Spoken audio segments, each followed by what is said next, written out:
on, go away.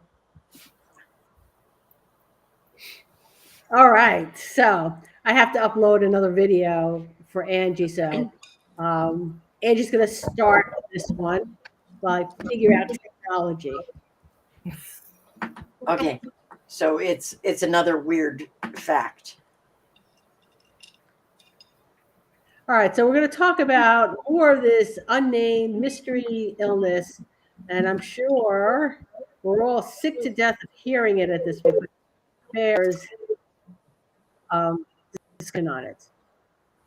Okay, So so one of the things I wanted to mention was I see numerous videos right now that people are putting out, and I appreciate that they are trying to do something. However, what I see that is largely ignored is contact time. People don't know what the proper contact time is. I see them spraying something on and wiping it off and calling it a day. And it's like, whoa, whoa, whoa, whoa, whoa, slow your roll. There are proper contact times for disinfection for everything that we use in a salon. And if you're not letting a particular disinfectant work for the appropriate amount of time, you're not killing any germs. It's not working. You're literally wasting money because you're spraying it on, wiping it off. It's not doing anything. And there are a lot of cleaners that simply are cleaners. Now, cleaners are very different from disinfectants. There's cleaners and there's disinfectants. Cleaners clean dirt, and they're wonderful at cleaning dirt. They clean up dirt and grime. And disinfectants kill germs. They are not the same thing. While soap and water, which is a cleaner, will kill the weaker germs, there are most germs in a salon they will not kill, because some of them have every germ. Think of it like an M&M. Okay, so an M&M melts in your mouth but not in your hand, right? So the germ is an M&M, and it requires enough heat in your mouth, because it's also the saliva. It breaks down the M&M and then you can eat it. Okay, even if you're not chewing it, you can stuff it in your cheek. You ever do that when you're a kid and then you're like, ah, and your tongue's all like orange and red and stuff and green? So think of the germ like an M&M, and you need to have enough contact time to break down the shell of that M&M. Different germs have different shell thicknesses. Some of them are very, very thin, like COVID has a super wimpy shell of an M&M. It's like, this is not even like the cheapest M&M you can buy. M&M knockoff. It's not even like an M&M It's not knockoff it's like the from the cheapest dollar store. M&M knockoff from the dollar store that's like waxy I'm going shopping on Thursday. You know what I'm buying, right, Angie? M&Ms. M&M. So think of COVID like that, okay? But there are other viruses that have a super thick. Now think of the M&Ms that you buy that are specially personalized for like a wedding or a birthday or something like that. The coatings on those suckers are super thick because they have an original coating, but they apply a secondary coating when they do the personalization. Okay. So some of these viruses are super thick skinned. So when it comes to contact times, and I know we've all seen many, many, many articles on different things about what disinfectants to use. So I'm going to go over the most common and popular disinfectants that we do use in a salon that people may not know how long it's actually got to sit on a something before it kills all the things. All right, because this is important because Otherwise, you have a false sense of security. You think you're Yeah. doing something and you're not. And you're not. So the first one that's super common that I hear all the time is alcohol. Oh, alcohol is so great. I use it. It's not very, it's not very expensive. It's so easy. I spray it on, I wipe it off. But well, here's the problem. It has a 10-minute contact time. 10 minutes. The problem with alcohol is it evaporates. So unless It's you're not going to last 10 minutes. It's It's going not. to evaporate almost immediately. exactly, It's and impossible to have the correct contact time. unless you're immersing it in alcohol for 10 minutes, it's not a viable option. And unless you're letting it sit, now this is alcohol 70 to 90%. So unless you're letting it sit for 10 actual minutes of it being wet, not just there, it has to actually be active. Okay. So you can't spray it on and leave it and forget it and it evaporates in 30 seconds. And you're like, well, I let it sit for 10 minutes. It's not how it works. It has to be wet. So alcohol is quite simply probably one of the worst options for a cleaner in a salon because you have to continually keep it active enough for it to function, which one, I don't have that kind of time. I don't want to be sitting there babysitting or whatever it is for 10 minutes. I want to spray it, come back 10 minutes later and wipe it off. That's it. Also, the amount of alcohol you would need to actually disinfect something for 10 minutes is astonishing.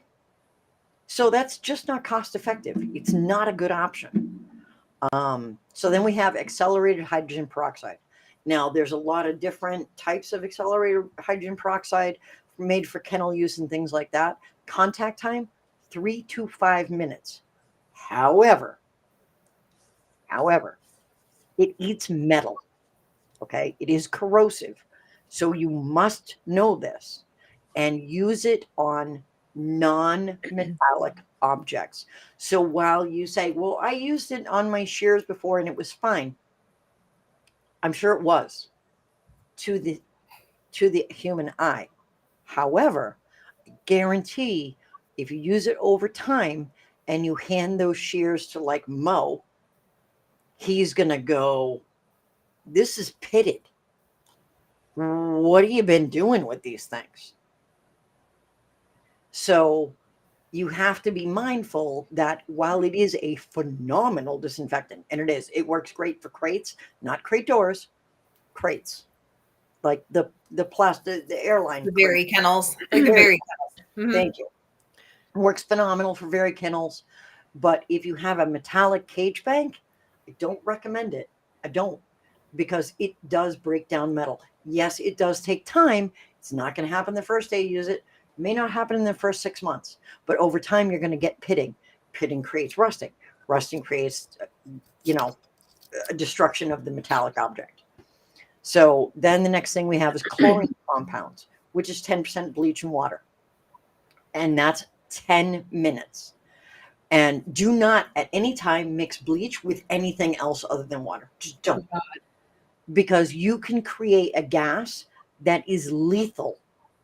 There was someone only a couple months ago that mixed bleach and I think it was pine sol and nearly died. Yeah, Chris, what did you mix bleach with? I forget. I was trying to unclog a shower. It was bad. I made mustard gas. Yeah. In my house. Mm-hmm. Never, ever, ever mix bleach with anything other than water. It was bad. Don't do it. And bleach and water works great on product bottles, shampoo bottles. It's my go-to for any of these product bottles, shampoo bottles, any of that sort of stuff. 10% bleach and water. It's beautiful because you just fill up the bottle and you let it sit for 10 minutes. You take all your caps, all the squirty ends, throw them in a bucket of what's left over from the 10% bleach and water, and you come back 10 minutes later. You rinse it all out. You run the water through all the sprayers to get all the bleach and water out, and you let it dry overnight. It's beautiful, disinfected, perfect for the next day. Now, chlorhexidine, same thing, 10 minutes, and which works well. It is a viable option for tubs and things like that, to kill certain things. However, it doesn't kill ringworm. So, doesn't kill ringworm, but it does work well on killing everything else. So, also accelerated hydrogen peroxide, they're also not sure at this time if it kills Giardia. So, leads, leashes, groomer's helper, all of that stuff at the end of the day, throw them in your tub. And when you're cleaning your tub at the end of the day, that's what we do too. Every one dog, one slip lead per day. And then when you're done with that dog and that slip lead, it goes in the round laundry basket. At the end of the day, we 256 the entire tub, and we spray all of that down in the tub, all of the mats, all of the leads, groomers helpers, muzzles, whatever it was that we used for that day, all goes in the bathtub. And then it just, and I'm just gonna sits. Right. So now I'm going to make a point about the leads and stuff. And because sometimes I think that gets overlooked. So back when I lived in Connecticut, we brought our dogs to probably the cleanest kennel I have ever seen in my life. This kennel was so clean you could eat off the floor. Okay. And they spread mange to 2 other dogs before they realized what happened because they shared a lead. Yeah, you never share a lead for any reason at any time. One dog, one slippy per day. You can buy them cheap from Ryan's has them. Frank Rose got them. You can get them in bulk, and they're wicked cheap. I must have 100 slip leads, and we just rotate out like 25 a day. And by the way, when you're putting your groomers helpers leads in that tub to soak, don't forget the part that hooks up to the arm. Right. Because the dog's face is right there breathing on that. Yes. Yeah, just chuck it right in the tub. We don't use the groomer's helper, so that's not an issue for us. But any of that stuff, just chuck it in the tub. And because you have to have that contact time anyway. So, and then there is straight hydrogen peroxide. So, you get the little brown 40 thing, you can get them at the dollar store or whatnot. Here's the thing. After 1 year, they are not good anymore. It's basically water. So you have to watch your expiration dates. Yeah, I think once you open up the bottle, it happens a whole lot faster than 1 year. In fact, I'm going to go Google that while you're still talking. Okay. So I don't recommend hydrogen peroxide. It does have an quick evaporation, and a contact time of 5 minutes. So once again, in order to meet that 5-minute contact time, it generally requires immersion. And we don't have, we're not in a veterinary setting, most of us, where you have an autoclave and you have the kidney bowl that you're putting all the stuff in and letting it soak and sit and blah, blah, blah, blah. We don't have that. I mean, I have an autoclave, but how many other groomers besides me? And I remember Mary's like, is that an autoclave? And I'm like, yes. And she's like, what? But it's because biology was my thing. Microbiology was my love, and autoclave. Yeah. I use it. I do. And I got it from a dentist that was going out of business. And I was like, I'll take that. Thank you. Because I actually went to get office chairs.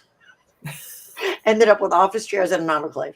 All right, so I have that answer for everybody. Hydrogen peroxide, unopened, sealed, will last up to 3 years. Okay. opened anywhere between 1 and 6 months. Okay, so there you go. So I don't recommend hydrogen peroxide. It also, again, it eats metal. So that's your combs, your shears, your brushes, your anything like that. Hydrogen peroxide eats metal. It just does. Someone asked about vinegar. Vinegar is a lovely cleaner. Okay. And it does disinfect to a degree.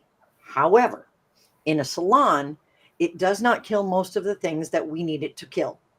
So for folks that are putting absorber towels in vinegar and then reusing them on another dog, you are literally going from vector, so on the dog's face where you're drying,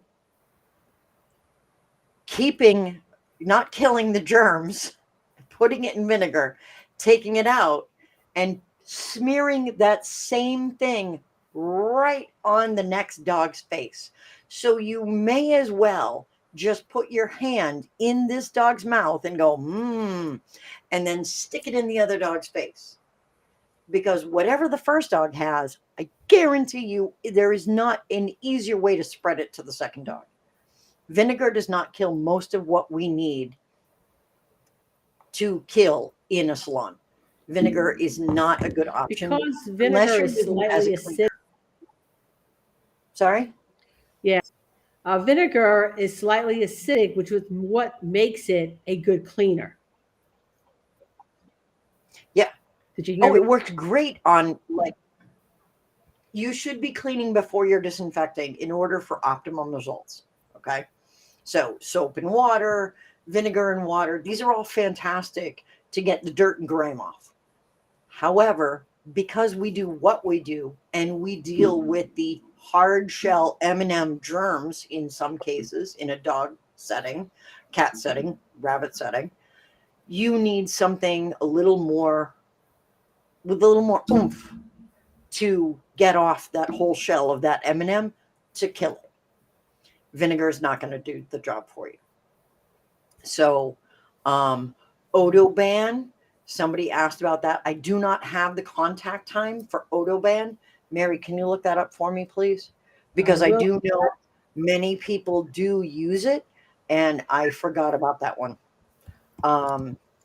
So Quats, this is like 256, Kennel Sol, this kind of thing.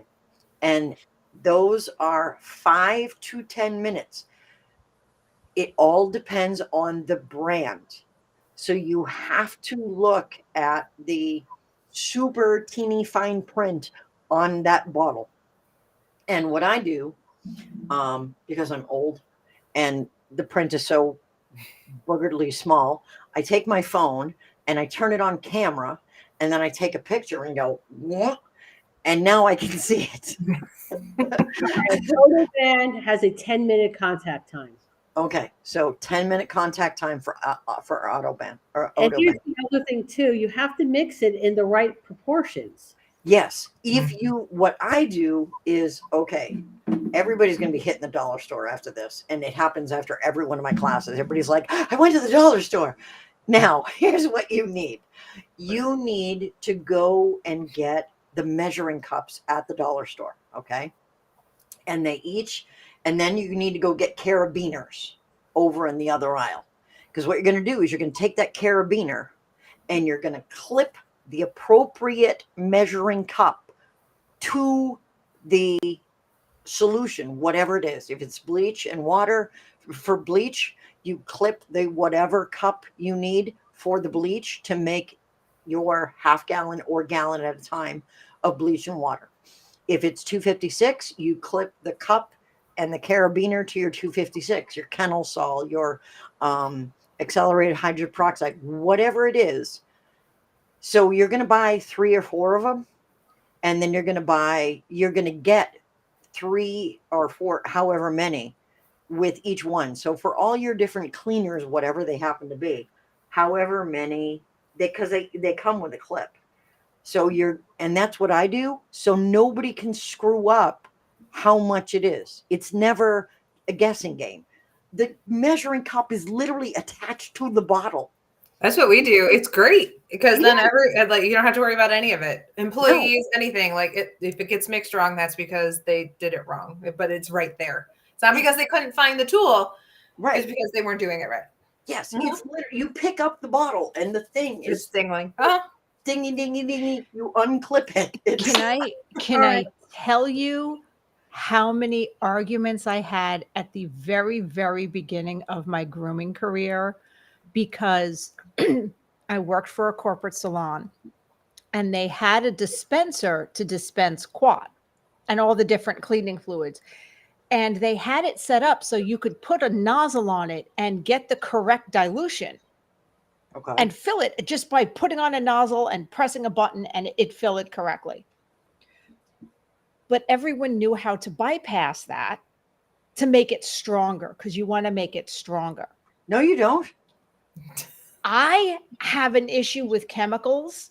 Yeah. Like I can't spray Pam too much, like Pam, the stuff you put to make your cake not stick. If I spray too much of that, I have a coughing fit. Yeah. I thought I was going to die in this salon. And the argument I got was, well, it'll do better, faster, No. whatever. No. Okay. When you overmix a disinfectant, what you are doing is one, wasting material, two, possibly creating a poison That will kill your coworkers. that will kill your coworkers or chemically burn you or the pets in your care. There are dilution rates for a very important reason. This is the rate at which something must be diluted so that it is safe for you to be around it. And also make sure that whatever area that you are disinfecting is dry when you put a pet on it. Because if it is not dry, you have the very real chance of chemical burning their skin. All right. Paw pads is one of two places on their body that they can absorb stuff through. Yes. It has to be dry. Okay, so now that's a very good point because dogs have had issues. One, don't leave a mop and bucket around. First of all, just don't use a mop and bucket. Ooh. You're literally taking filth and putting it in a bucket and then using the water that the filth is in to wash, and you're spreading it around. Okay, Right, please don't do that. You all know why I recommend Angie's salon sanitation class over mine, right? This is And one of which my is, by the way, available online. So if anybody wants that link, let me know. Because I've taken her class and I'm thinking, yeah, anytime someone asks me about the class, I'm like, yeah, no, just go take Angie's class. Yeah. this is like, I'm crazy about this. So if you are going to be washing your floors, okay, use a removable mop, removable pad mop. You can even use a towel that you're just going to throw in your washing machine and bleach later. But so you use that. I do that for my salon and then steam clean over it. And I use 256 to wash the floors. And Christina, yeah, she said I took it and it's life changing. Almost take it. So that's because when you're using a mop and bucket, one, if a dog consumes that and it's got a quat in it, like 256, Kennel Sol, or any of the other bazillion quats out there, it's poisonous. And dogs have died from quat exposure. Also, because they do absorb cleaners and such through their feet, and they absorb anything through their feet, their paw pads. If you're putting them on a wet surface, it's a matter of, just like I say with the cats, it's a matter of tolerance and toxicity. Okay, We don't know what they're exposed to at home. Okay, so say mom washes her floors every day and she's using this particular cleaner, disinfectant, what have you, and that dog is walking through that. Okay, so then on Wednesday, now mom washed her floor Saturday, Sunday, Monday, Tuesday. Or say they went to a kennel where they hosed everything down with the quat and that dog was standing in it. And I've seen that happen in kennels where they just leave the quat under the dogs. So the dogs are basically in it until it evaporates. Okay. And then they come to your salon, you put them on a table that's still wet with a quat, and the dog has a seizure. What the what? How could that little exposure create a problem? Well, it creates a problem because of toxicity and tolerance. These are two very different things. It's how much can their body absorb and how much can this particular dog, cat, bunny absorb? Because we don't know what they're exposed to at home. We're not with these pets all the time. We don't have control over all of the rest of their lives, right? So this particular dog hit his tolerance under your care from something as simple as having a quat on a table be wet. Or if it is mixed wrong, chemical burn. That's a problem. So you guys got to be super, super careful about this. And I am literally neurotic about this to the point that I actually have a 700-page operating manual for my salon that has step-by-step instructions on how to do every single thing in my salon, should anyone ask. 700 pages. Okay, so we're coming up on a half hour, and we want to, because I have to make dinner yet, people. Oh, wait, that reminds me. There's two things I wanted to add to this conversation. Okay. So the first is regarding shears. I have heard a horror story and mixing things correctly in contact time. And it may have been from Mo, where a groomer put their shears in barbicide, in the barbicide bottle, and left them either overnight or over the weekend So and came back to piles of rust. Don't leave any of your It blades, ate shears, nothing. Don't their leave it. shears. No, It ate please, them. please don't. And another thing, as we're wrapping up, and Mary, you brought it up. I thought we weren't going to. Y'all, what was I doing when we got on today? Oh, yeah. I was snacking. I was snacking because I have to went make dinner. Listen, because I wait. Did that bitch interrupt much? I Yes. was snacking a very light little snack because I thought, ooh, I don't want to spoil my dinner, but I have a half hour, 45 minutes. We chat after, and I don't want to be hangry Okay, because we so preach why self-care for because we preach self. I'll just talk louder, y'all. I'm from Jersey. Okay, so We listen, preach self-care for everybody else. We should start doing it for us. Okay, so anyway, we're gonna do Angie's weird national fact. avoidance. Love it. Yes. Completely Angie, ignored me. I was waiting for her weird to fact. All right. So this week's weird fact is dogs' noses are as unique as fingerprints. But like fingerprints, they're not entirely individual.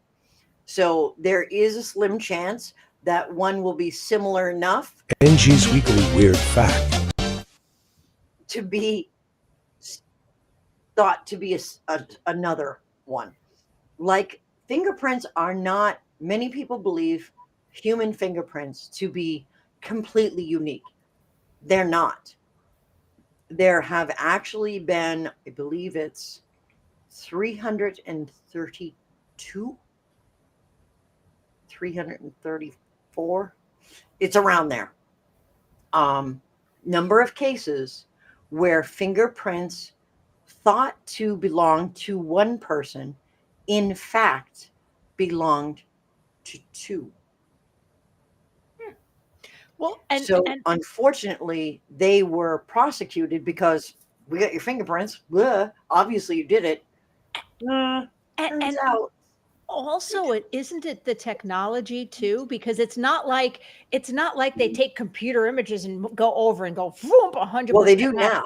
They do now, but it used to be somebody was literally looking at it with, under The magnification. mistakes have an equal chance of being, your fingerprints have an equal chance of being mistaken now as they did in 1950. That's because crazy. come to find, the human eye is as accurate with fingerprints, because if you study it, I took the FBI fingerprint class. So if you study it, you will find that it's very hard to mistake one set of prints for another. However, two people can and do have the same fingerprint. So not on all 5 digits. I mean, the chances of that happening are astronomical. However, all of your fingerprints on each finger are unique to a point. So one of, like, my index finger could match Mary's pinky.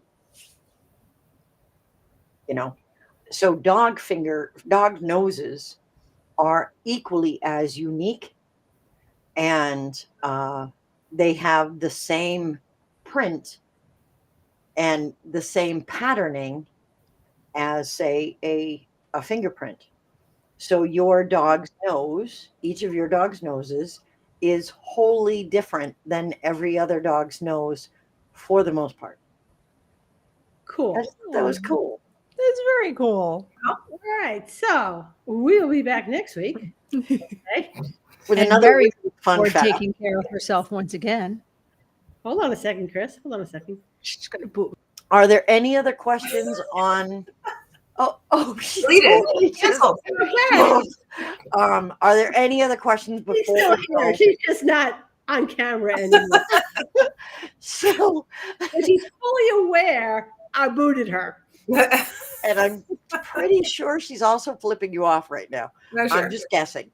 I can't see her, but I'd put money on it. Yes. So no, if you guys have Definitely, any she definitely questions, is. please All let me right. know. I will be happy to answer them for you. And see, busted. Yes, Christina has a question. Him. Okay. Oh, Yeah, awesome. Facebook me. All right. You can just put it in the thread, because I'm sure someone else will have the same question. Yes. So Yeah, just put it awesome. on the video thread, and I will be happy to answer whatever questions you may have. And no, I do not think that everybody needs an autoclave. Just to be We all want one now. Thanks. Right. they're awesome. I'm just saying. I really like it. They're great for hemostats and things like that. But you need to follow the directions. And a UV toaster is truly the only sort of sanitization you would need in your salon, and it works very, very well. I am gonna actually say a brand. I know, Mary. I know she's like, I gotta go eat, and I'm not. Here's the problem. I'm not looking. Something in tomato sauce, and I don't want to have heartburn at 11 o'clock at night. So I'll be quick. Oh, I'll be quick. somebody didn't have their snacks. Okay, so Mary needs a cookie. all right, the Tool Clean brand of UV toaster. The reason I like Tool Clean is because they don't test just the fact that the technology works. They actually send their device off to be tested and have that tested, not the technology. We all know UV works. So they're not going by that. They're saying my particular box actually functions because it was tested. I also have the UV, we call them room bombs. They're, and we set them up at night. And it's a room size UV light. And we play Mission Impossible with them because we go from room to room and go boop, boop, and the bomb is set. And you have 15 seconds to reach the next bomb. And you have to set that one, boop, boop. And then you have to hit the next one, boop, boop. And then you hit the last one on the way out. And you see if you can get it all done before the first one goes off. So, and this is all while your coworker who's waiting at the door and holding your dogs is actually singing Mission Impossible. Like, doom, doom, doom, doom, doom, doom, doom. Because you have to. Yeah, you Okay. do. Oh, And it good never night, gets, everybody. 6 We're years. gonna It's awesome. end the stream. We'll see everybody next week.